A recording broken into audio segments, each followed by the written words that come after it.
Welcome to New Thinking for a New World, a Tällberg Foundation podcast. I am Alan Stoga, your host. Each week, I bring you conversations with people who think differently about the great issues that are shaping our world. Geopolitics, disruptive tech, mass migration, the changing climate, culture wars, all of it is grist for our mill. I hope you enjoy listening. I also hope you will let me know what you think and that you join the conversation at tällbergfoundation.org. And now for today's episode of New Thinking for a New World. So the Tällberg Foundation is dedicated to a very simple proposition. We live at a moment when all of the big issues are global, which means all of the good solutions, if there are any, are going to be global. The contradiction is that most people want to think not globally, but locally. Nationalism is on the rise, not just in my country, the United States, in your country, Italy, in Germany, in France, in Japan, in China. That's why we're getting the wrong answers. So what we're trying to do with the Tällberg Foundation is look for different kinds of answers, which means you've got to look for different kinds of people. 10 years ago, we decided to, because of that thinking, to start something we today call the Tällberg SNF Eliasson Global Leadership Prize. We decided that we ought to look for people around the world who are leaders in whatever space, from whatever country, who share some common values. Leadership requires courage. Leadership requires innovation, or it's not leadership. Based in ethics or universal values, so it's got to be moral, or it will not succeed. And it's got to be global. It's got to be predicated on the assumption that the world does need to look up, not down. So we started this prize 10 years ago, and every year we have 2 to 3 to 4 winners. We do a global search. It will start next month. It'll start in March, early March. We ask people around the world to nominate global leaders. Anybody, anywhere can nominate a leader. Last year, we had 2,300 nominations from 140 countries, and then a long, elongated process, pre-jury, jury, AI doing some research, doing some help, that eventually produces 3 winners. So we don't just find these people, we don't find these people, the globe finds these people. We then distill, think, and choose, but it's an open selection, and you're all welcome and indeed encouraged to think about who you know, maybe a professor, maybe a colleague, who's a global leader, and we ought to consider, and that would be incredibly helpful. So this year we have, as I said, these 3 people chosen. Chris Olson. Chris Olson is a pediatrician, a doctor, and an innovator who's trying to understand how to make better health outcomes using technology with a base not just at Harvard, where he hangs his hat occasionally, but also in Uganda and India. And I'll let him explain why those different places and how that works.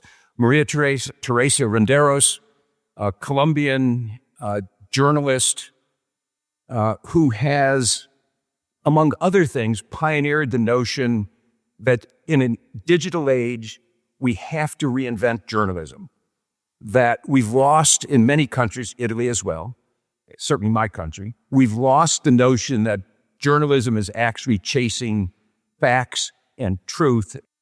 We've got to do better in journalism. If we don't get journalism right, we will fail, as we are failing in country after country, with democracy. And María Teresa will expand on that more than a bit. And then finally, Fernando Trujillo, he is one of the world's expert on something I didn't know existed until I met him, river dolphins. Now, why do you want to be a world expert in river dolphins? He will tell you why, but the essence of the answer is that as a scientist, he begins studying a particular animal. He becomes expert in it, realizes it's an endangered species. How do you save an endangered species? Most people focus on the animal. His insight was, you got to focus on the community along the rivers. If you don't get the community on your side and understand what they need, they won't be part of the solution. To get them on your side, you got to figure out what their politicians want, because the politicians make the laws and the policies. So he worked up a food chain from scientist expert to community and river expert to governance, because at the end of the day, if we don't get the governance right, it all turns to dust. 3 very different people. 2 of them happen to be Colombian. Chris, why don't you expand a bit on what you do? Thank you all for being here for this conversation. I'll tell you, it's so humbling to hear about this award and have been awarded one of these with these wonderful people. And you will hear how much intersection there is between the 3 of us. And even though we have such wildly different backgrounds, one thing I'll just start off by saying is, so I'm now based at Harvard University in Massachusetts General Hospital, and I do internal medicine and pediatrics, but I trained in tropical medicine in London. I trained in public health in Australia. And I should say I'm also a Colombian. I'm a British Colombian from 3 Colombians. So from the west coast of Canada, and am now based in Boston. But as we talk about the work that I've been so privileged to be a part of in low and middle income countries, and it is anything but us taking a great idea from Boston and trying to import it or impose it on communities overseas. In fact, it's really oftentimes the reverse. And I think that the globe now is disseminating knowledge like never before. But unless we recognize that the people who are faced with challenges in their own communities, who really understand them the best, and then if we don't kind of empower those people with a system to or a process to really solve their own challenges, we won't really come up with nuanced solutions that will be implementable, that really scale in their environments, facing the challenges that they face. And so I've really seen communities from refugee camps on the Thai-Burmese border to Sudan and Ethiopia, and then more recently, since 2011, have started working in Uganda and India, and it truly is the process I'm talking about is I didn't have the language around it when we started, but I just had this notion that if we ask rather than impose, people will come up with a better solution. And so oftentimes people would look and sort of look surprised at you and say, "Oh, you're really asking?" And they would say, "Oh yeah, this project that came from this grant, that'll never work." And I was like, "Oh, like why? What would you do differently?" And when you ask people, it's amazing what they come up with. And so I'll just mention, it's so inspiring when people start solving their own challenges. So in just the first 5 years of doing this between India and Uganda, 100 projects that were novel ideas had already progressed to the point where they'd gotten human ethical approvals and were being trialed on patients or providers.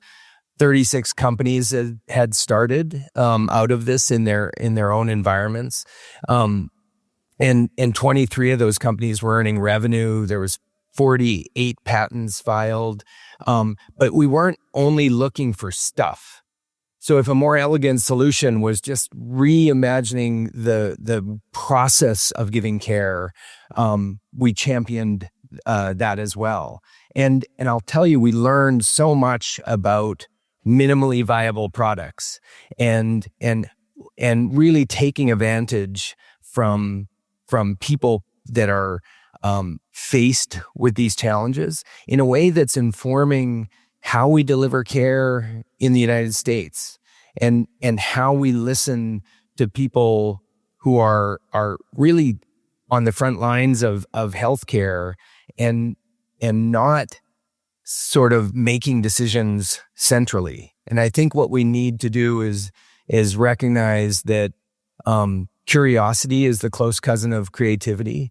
And if we listen to the communities that we're wanting to live in this world with, we'll learn so much more. And one thing I like to say is myself, my colleagues, we've been the biggest benefactor of any exchange we've had in all of these settings. Thank you. And takeaways, there's sort of two takeaways from that, which we will expand upon. One is, this is a guy who's doing both high tech and low tech, but he's not doing tech for tech's sake. It's all about outcomes. You don't actually care how you get the outcomes. You care that you get outcomes. And too much of what passes for leadership today is the blah, blah, blah. Oh, let's make noise. That's leadership. That's not leadership. It may be part of leadership, and it is the communications part, but outcomes matter. Maria, Teresa. Well, thank you. Thank you for this opportunity to meet you. Most of you are men. So this is a college of men, no? It's wonderful to be here. So what I do is we created with a group of friends the Latin American Center for Investigative Reporting. KIP, we call it the CLIP.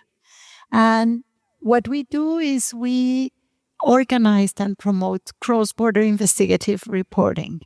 So we get together with other media outlets, sometimes small, sometimes big, from different parts of Latin America, and sometimes even across borders.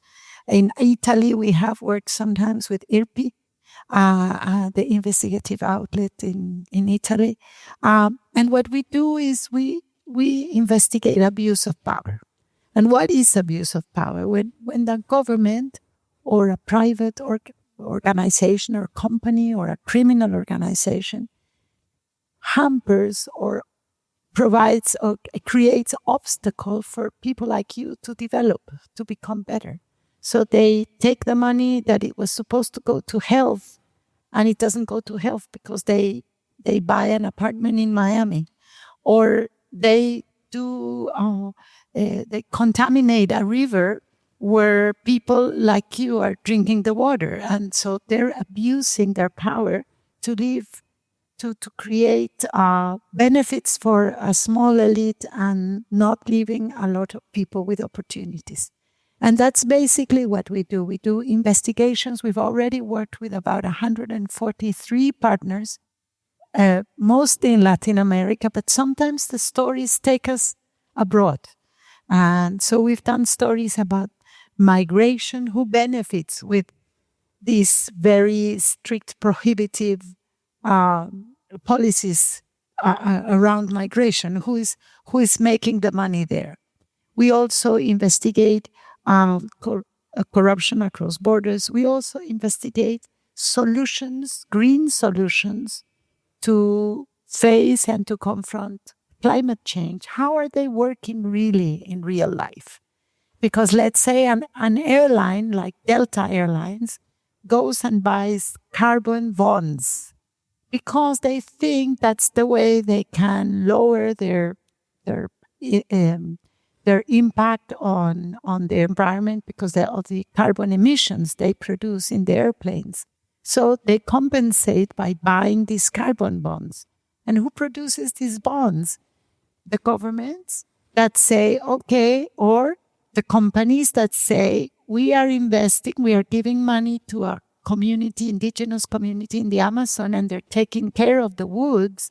And so we give them money, and the amount of carbon that they keep the forest from not producing the carbon, that produces a bond. And so if you buy that bond, you're actually trying to stop, to preserve woods and to preserve the forest and the jungle, so you don't produce, it can suck the carbon from the atmosphere. This is the theory. So we went and did a lot of investigative reporting throughout many different jungles and in different countries to see if this was happening really. So that's exactly what we do.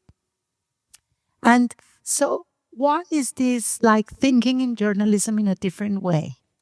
Because probably none of you read news in traditional newspapers. How many of you read news in traditional newspapers?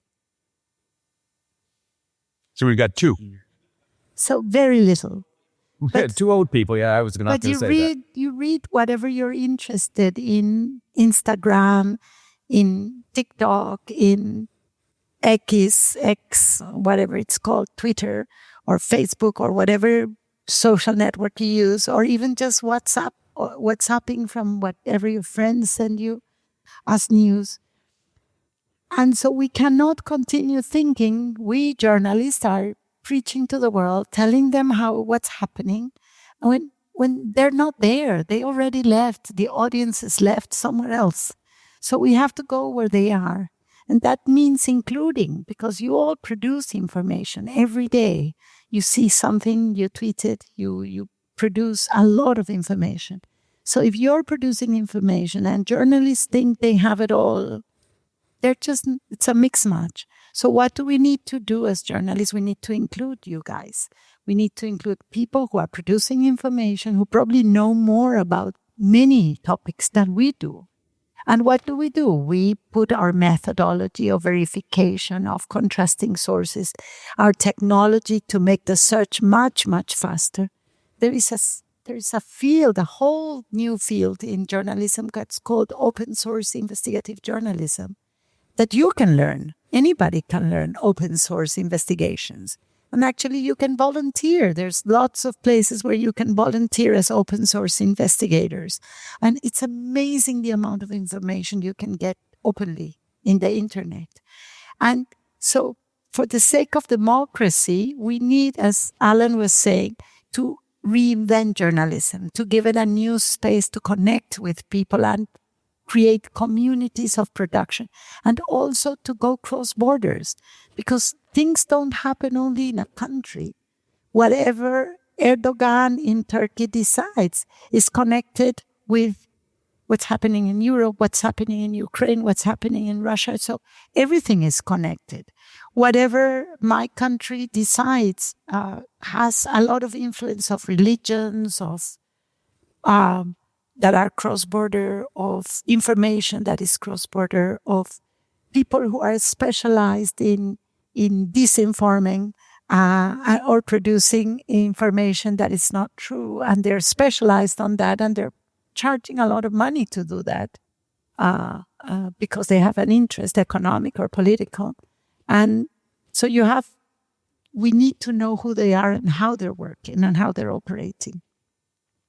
So in this age of abundance of information, the only way to have an impact is to collaborate. We don't need to compete. We need to collaborate. And then the difference is the quality and the capacity to include ordinary people in the production of this information. So that's basically what we do. We provide a lot of support, technology, capacity to process loads of information, all of these to these teams that we form to investigate every one of the stories we do. So, yeah, I think that sums it up. What do War Lessons from Gaza, Rethinking Education, Peace in Ukraine and Visionary Leadership have in common? They are all themes from recent episodes of this podcast. Check out more episodes on tällbergfoundation.org or on a platform of your choice. So my takeaway from that would be this concept of borders and barriers is just stupid. You don't grow up to be a journalist or a biologist or a physicist or an American or an Italian. Those borders are no longer relevant to how we act or how we think about the world. And the more you swim in your own lane, the less swimming you're going to get done. I think more or less that's what you said. Fernando. Okay, well, I am... Swimming was a way to get to the water. Yes.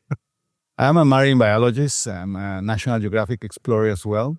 And I started my journey when I was 19 years old. I went for the first time to the Amazon with this romantic approach to save the river dolphins.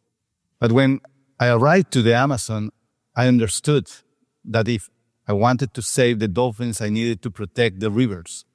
So all these paths become into a conservation effort for the rivers. So I started in a small scale, in a small town of indigenous, and I was looking at different kind of conflicts between the people, the dolphins, and other animals, jaguars. And there was a lot of problems in the Amazon, and I needed to understand what was about. So we are talking here about the largest tropical forest in the planet, 7 million of square kilometers, 9 countries sharing the Amazon basin. We have 50 million of people living in the Amazon now. 3.2 are indigenous. So they are very few in comparison with the big numbers of people. There are large cities in the Amazon. So for many of you, maybe you imagine and dream about the Amazon as a very pristine area of forest with indigenous living in harmony, and it's not like that. There are a lot of problems. There are deforestation, there are mercury pollution because the illegal gold mining, there are animal trafficking, logging, illegal logging, there are emerging cities, roads. So we already lost 1 million of square kilometers of the Amazon.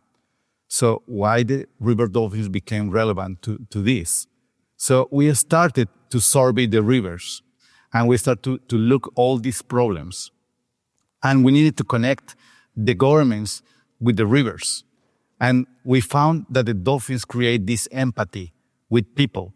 They care about dolphins.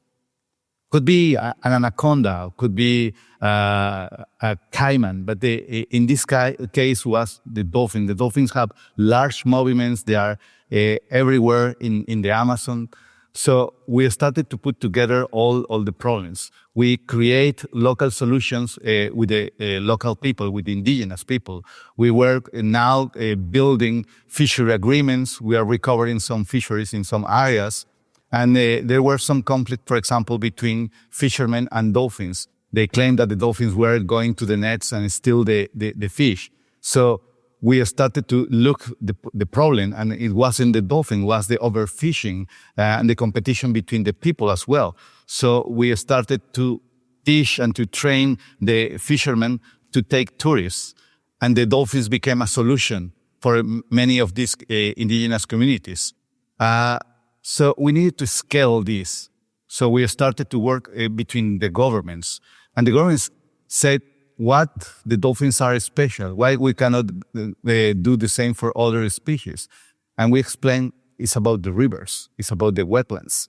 The Amazon River is producing the 20% of the fresh water of the planet. So we started 3 years ago with a conservation management plan with the governments of Brazil, Ecuador, Peru, and Colombia. And now we are working in a transboundary way. I'm the coordinator for the 4 governments of these management plans.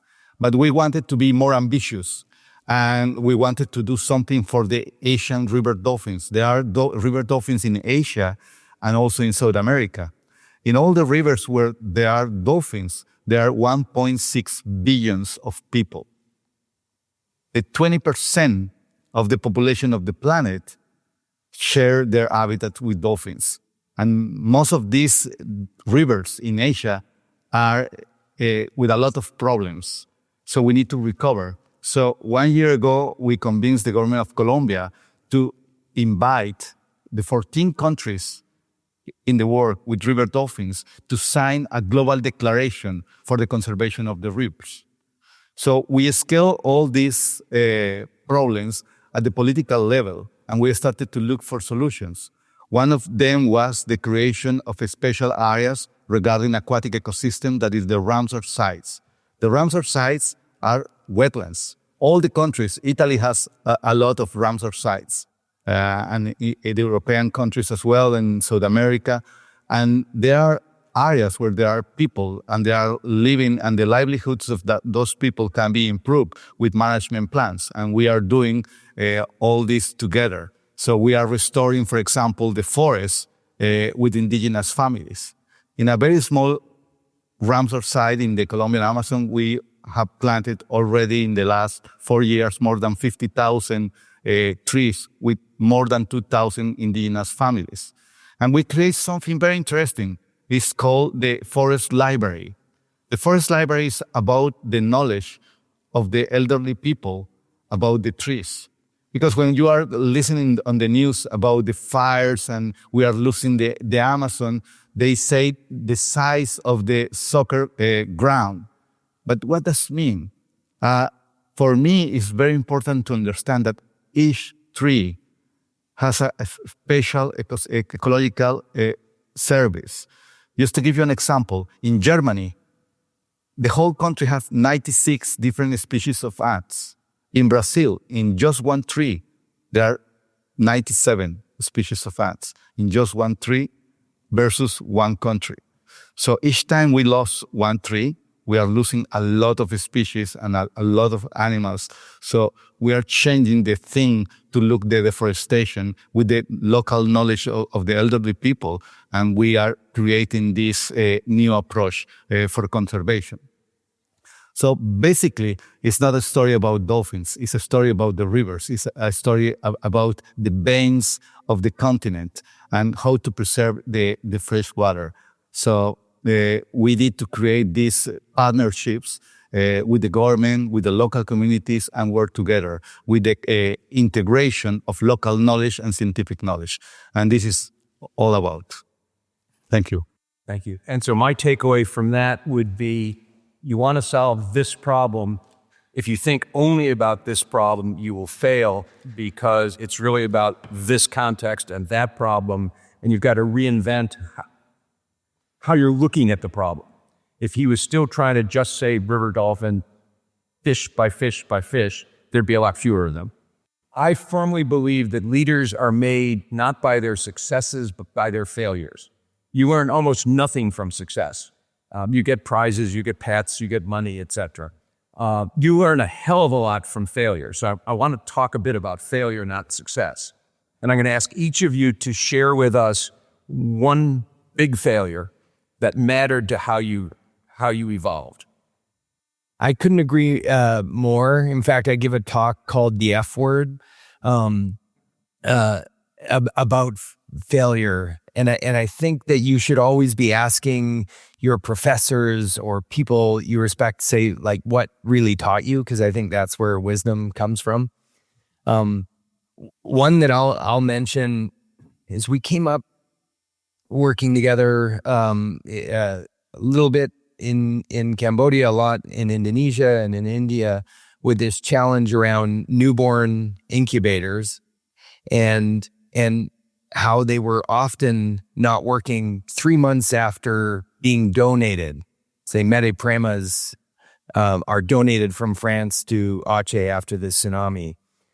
And so we wanted to come up with a sustainable incubator and then really addressing it from a human-centered design standpoint.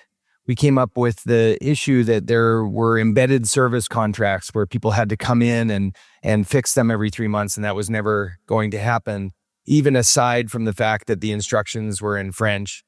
The other thing was the infrastructure in many of the hospitals didn't permit them to even be mobilized for brownouts and blackouts and inadequate power sources.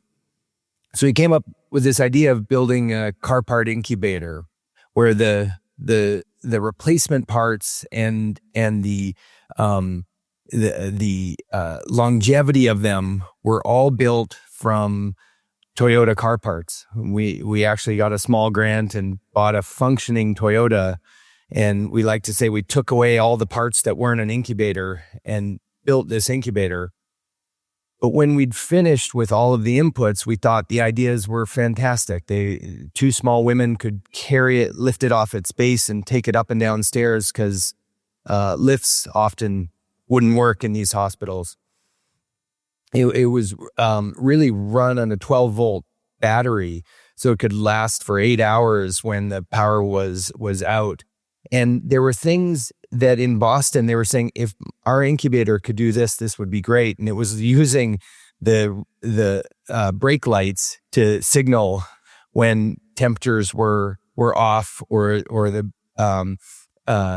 there was evidence the baby wasn't breathing right, and so they liked the visual because they would go out into a newborn nursery and go to the wrong places. So this all sounds great, and it did to a number of people too. And I'll have to say we got a number of international accolades for it, and I'm almost embarrassed to say one was in the Smithsonian's Design Museum. And I poured so much into it for about 5 years, from 2005 through 2010. And it was a total, utter failure.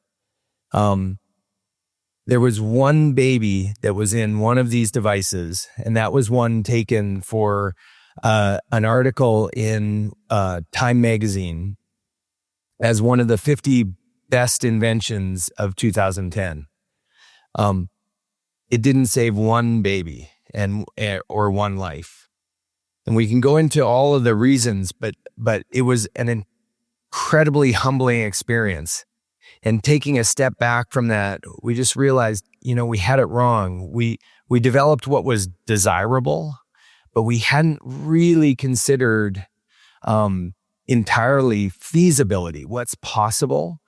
And then we didn't have people with the knowledge of how tenders work and the business knowledge of sustainability or viability. And it crushed us. A different one went into a medical innovation museum in Boston, and I would have to walk by it to my office, and I would drop my head and just say, "Please stop that display," because it was such a failure. And I think we learned so much of it that out of that, we said, like, our life is not about getting accolades. It's not about proving how right we are or how smart we are. It's about changing the world that we want to live into. Some advice. When you ask your professor about his or her failure, blame it on him. Maria Teresa. In my career, I've had many, many failures. I've started many companies and organizations, and a lot of them just didn't survive. One of the shortest lasted 2 months, 3 months really, and it didn't work. But what I want to tell you is a little bit more the recent ones, the ones that we've done with Clip. So one of them was regarding putting together one of these investigations. So we had published a story that was very, very successful. It was called Migrants from the Other World. And it was about migrants that came from Asia and Africa that would cross all across Latin America to make it to the US or to Canada. And there's the stories of these people and who were bringing them and how much it cost them and how they were exploited and how organized crime was influencing all of these processes. And so we had this big success, and then we were called by a big publishing house to publish a book about it. So we published a book. We were very excited about the whole process. So we said, let's make another one. We're going to make another story about the Venezuelans. The Venezuelans is this country that has expelled in the last 8 or 10 years, probably 8 million people from the country. And it's the only country not at war that has expelled so many people, basically because it has a terrible government that has destroyed the economy and the possibility of making a living in the country. So lots of people have left. So we said, we're going to have this amazing story about the Venezuelans trying to reach the different countries in Latin America, but mostly the US, because a lot of them were trying to go to the US. And we had a very big team in Venezuela that wanted to collaborate, one of these media outlets, and we had partners throughout the region. And then we also, for the first time, got this amazing partner in the US, in the border. And we said, this is perfect. We're going to have a great story. And we had a meeting, and we had the permissions, and we had everything, and the how do you say, the commitments by the editors, especially the American editor, that was very important for us. And nothing happened. Nothing happened. We would ask them for their first memos of reporting, nothing. We would try to call them and say, what happened? Why aren't you doing the story? Nobody was doing the story. We couldn't get them excited. And then we realized that we ourselves didn't have a clear story. We didn't have a reason. What is it that we're going to tell that's new? Everybody knew that the Venezuelans were going all over the place. So what's the story about? So we learned from that we really had to have a very clear vision into what is it that we want to tell that people don't already know. A lot of journalists tell the same story over and over again, and that's why it doesn't work. And we ourselves, we're not even excited about telling this story because we have clarity. Well, the story didn't work. It was a little bit of an embarrassment with the American newspaper because the first time we get them to be interested in one of our stories and they didn't, and it didn't go anywhere. I think our main learnings come from the interaction with local communities. Because I just mentioned yesterday, we arrived with this arrogancy of the scientists coming from a university and we believe we know everything. And then you move in a very remote area like the Amazon and you realize you don't know nothing. And I remember when I just arrived, and the indigenous didn't like very much the biologists and anthropologists. And I asked them why. And they said, you come here for a week or 2 weeks, collect information, and then disappear, publish your results, and never return. So I decided to stay in this small town. And so far I have been 37 years there. And I remember we were focused on the fisheries, because we wanted to secure the livelihood of people. So we went with the fishery authority of the government, and we made a workshop with all the indigenous of the communities. And we say, look, we need some fishery agreements here to protect the lakes. And they say, okay.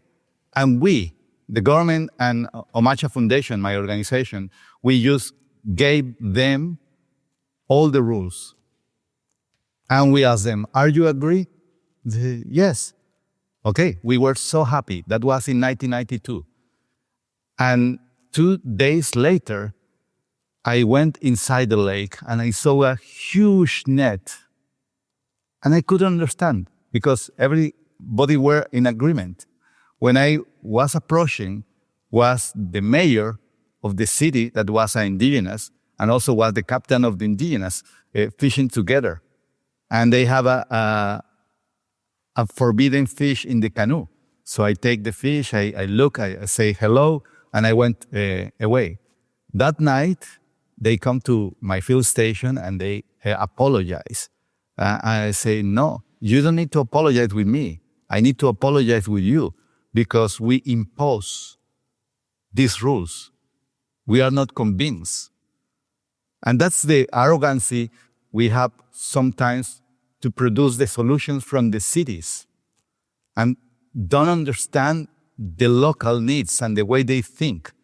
So 14 years ago, the indigenous approached to me and they say, you remember the fishery agreements in 1992? I say, yes, I am very ashamed with that. And they say, well, we want to do. And I say, okay, but in this time, we are just going to support you, and you are the ones to propose the rules. And this is the only way it can work. We also, as a Western, we did solutions very fast, quick. But the times of the local people are different. So we need to understand this. And those are the main failures, because we want to impose things. So if you are working with local communities, you need to understand them, you need to live there, and try to be strategic. Sometimes good intentions are not good enough. We have sitting here a doctor, a journalist, a scientist. But it's about leadership. It's not about medicine. It's not about journalism. It's not about science. It's about leadership. And I think over the last hour and a half, you've seen why the Tällberg Foundation honored these three people for their leadership. Not because, and they happen to be very good doctor, journalist, and scientist, but it's about the connectivity. It's about the stuff that makes them leaders, as you've just heard. And all I can add in conclusion is someday you guys are going to be sitting up here, recognized as leaders, not because you become a great business person or because of great this, it's because you learn how to be a leader. So thank you very much. I appreciate your joining us, and I hope you enjoyed the conversation with them. Thank you.